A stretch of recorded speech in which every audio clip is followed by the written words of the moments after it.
Hello, Lili Loves here, and welcome back to my channel. Unless this is your first time here, if it is, well, welcome. First, I want to give you a huge thanks for clicking on this video and giving me a chance to provide you with some Eurovision entertainment. You clicked on this, so you'll already know that this is the fourth part in a series of videos. I went ahead and put a link in the description box along with up in the cards to a playlist with all the videos in this series here. And that video will also be useful for anyone and that playlist will also be useful for anyone who, this isn't your first video. Now, it has been about 2 weeks since the last one, and there was a little bit of a delay because last week we have a new addition, a new friend for me, and I'm going to pull him up. You can already probably hear him purring away, but look at this. Oh, here we go. Camera focus. I got myself a kitten. Hello, baby boy. You can probably hear him in the mic. He purrs non-stop. He doesn't have a name yet, but here's his little kitten face. If he wants to... Come on, look at the camera. Okay. He doesn't want to look at the camera, but he's very cute and very sweet. And he's a good boy. He's just very affectionate. And he loves to rub his face on my microphone. So, yeah. You want to give him a little kitten ASMR? Okay. So yeah, we got a kitten here, and we're gonna go ahead and hop into this video. I'm gonna give him like a little bit of a treat to keep him quiet for a little bit. Hopefully you won't hear his mouth noises too much while he gets his lunch on. Liechtenstein gives up on the Eurovision Song Contest. In 2022, there were whispers that the Principality of Liechtenstein would try to join the EBU, but in a statement with the fan site Eurovox, the managing director of the broadcaster, One FLV TV, Sandra Woldt, stated the following: "We are no longer pursuing this goal. We are concentrating on reporting in and for Liechtenstein." Reaction to Denmark not qualifying. Denmark failed to qualify for the Eurovision Song Contest for a third time in a row. Typically, they have a qualification record of about 50-50. Erika Strove Hansen, the manager for DR, their broadcaster, following Riley's non-qualification for the final, said, "It's hard to know what the people in Albania and Greece, for example, have thought about our song.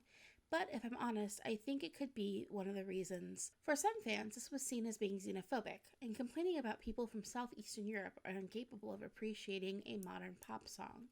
Now, while I would normally laugh at the thought of Denmark having a modern pop song, I found that Breaking My Heart is a song that was fairly on trend for the year 2022. And the visual along with the staging align very nicely for what's happening currently in pop music. I think Ola Topholm, who had voted for Riley at the MGP, had a good take on why the Nordics country's luck had been so poor in the last few years.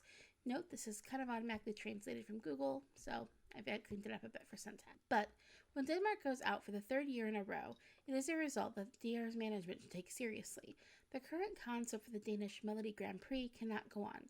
Some major structural changes are needed if we were to succeed at Eurovision again." Nicholas Sona, who came second at DMGP with his song Freedom, took to Instagram and was a bit salty. His take I translated again via Instagram automatically and cleaned up for syntax. "Oh yes, Ola, if there had been something completely new, exciting, and groundbreaking in the DMGP contest that you and the Danes could have voted for at DMGP, ... smiley face." Personally, I disagree that Nicholas Sona would have fared better than Riley, mostly because in 2023 we already had so many rock songs. It was a very rock-heavy year, and I feel like a song that just has big dad rock energy would not have been able to cut through and get them a better result than what they received. For more about my thoughts about what's up with Denmark at the Eurovision Song Contest, check out Season 2, Episode 2 of the Eurovision For Real podcast with Alicia Michelle. I went ahead and I put a link in the description box, and I'll put it up in the cards if it lets me. Anissa from Montenegro. Shortly after Montenegro announced they would not be competing at Eurovision in 2023, Anissa, a singer from the United States who represented New York in the American Song Contest with her song Green Light, revealed that she had been under talks with a broadcaster to represent them at Eurovision, as she comes from a ethnically Albanian family who had resided in Montenegro before immigrating to the United States. Just before the World Cup, Anissa released a song called Olé that she stated was a song she had been planning to send to Eurovision for Montenegro if they were able to participate at Eurovision. Kurt complains about coming second. Let's start by explaining who Kurt is. Kurt is a Ukrainian singer best known for performing with her traditional instrument, the bandera. She first came on the radar of many Eurovision fans when she competed at Vidbeer 2020 with her song 99. She returned with the song Koloshkova for Vidbeer 2023, where she placed second. After she was announced as the runner-up, she complained about Tvorchi using backing vocals during the show, which was against the rules. After she was announced as the runner-up, she complained about Tvorchi using backing vocals in the show, which was against the rules. After evaluating the performance, music producer for Vidbeer, Dmitro Shurov, determined that he didn't believe pre-recorded backing vocals were used and cited that it could have just been due to technical difficulties since they had to record the national final in a metro station. Steps and Kurt's dress. Katerina Pavlenko, the frontwoman from Goe, was one of the hosts of the 2023 edition of the Ukrainian national final, Vidbeer. She stepped in the hem of Kurt's dress as the latter was leaving the stage. If only we could all be so lucky. Dania's friend tries to set her up with Alessandra. This is super cute. I'll just go ahead and insert the TikTok video here.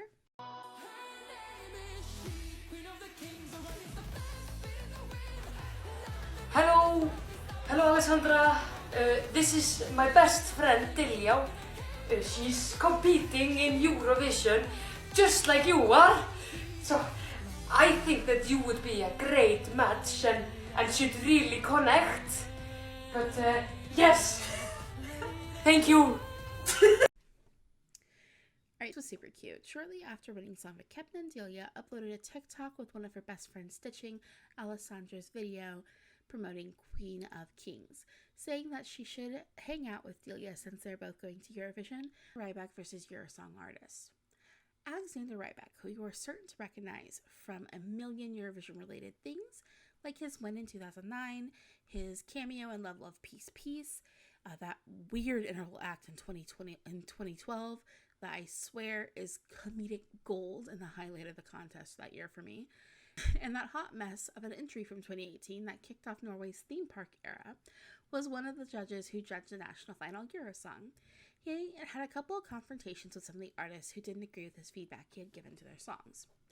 He compared the Starling song Roller Coaster to Ed Sheeran and offered them a criticism that they need to completely own the song if they were going to go to Eurovision. Specifically, he used the saying, "Bad composers borrow music, great composers simply steal."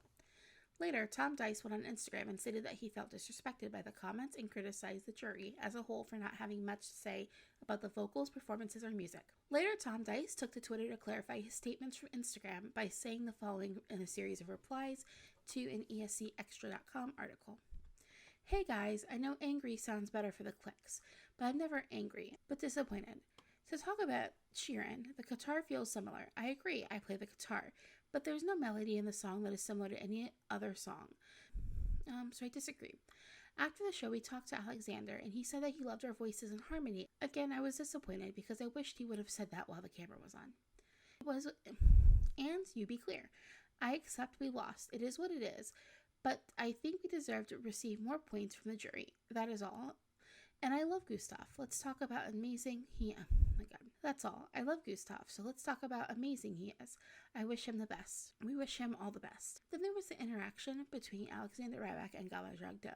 He gave her a critique of her song, Tinique, saying that she had a message in the song, like pre-postcard, not to say that sort of thing and to let people just know that there was a message. A little more pushback against him, saying she wanted to make it clear that there was a message there. Festival da Canção voting issue. During the first semi-final of the Portuguese national final, Festival da Canção, one of the lines did not work. RTP went ahead and allowed the song to advance to the final. I was just excited because it meant that my favorite national final was going to be one song longer.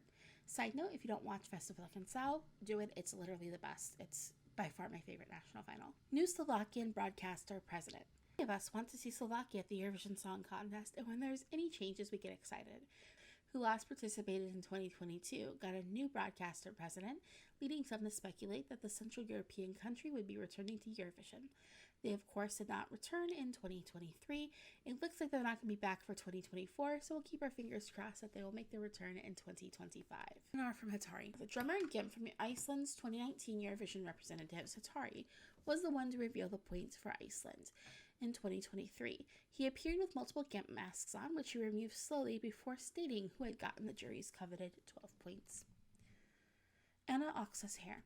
Anna Oxa was one of the artists at Anna Oxa's hair. Anna Oxall was one of the artists who competed at Sanremo this year, and her hair was a bit of a highlight. Each night it got increasingly unkempt, giving mad witchy vibes. Rosa Chimica, non con kissing Fidesz. Chimica is an Italian artist who competed at Sanremo this year.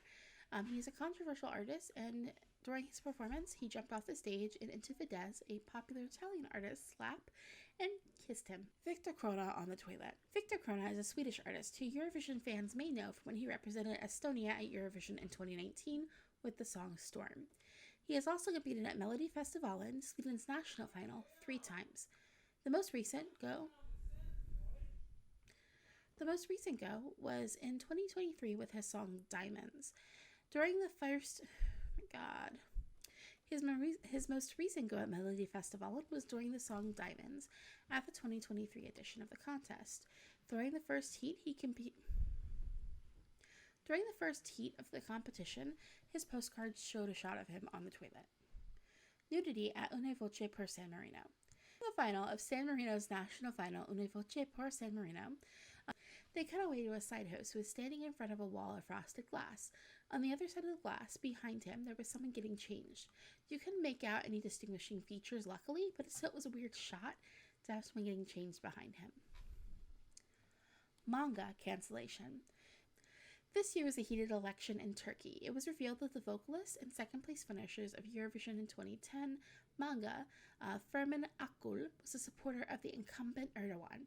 Photos of the vocalist in a vehicle belonging to Erdogan's regime were posted online, and it was revealed he had received 2 million lira from the campaign. Some Turkish Eurovision fans made social media posts congratulating Lena again in response. Hugh Jackman at Lazara's reveal. The very famous Australian actor was present at the talk show where Lazara's Eurovision song Évidemment was revealed. Who else can say that they had Wolverine around for their song reveal?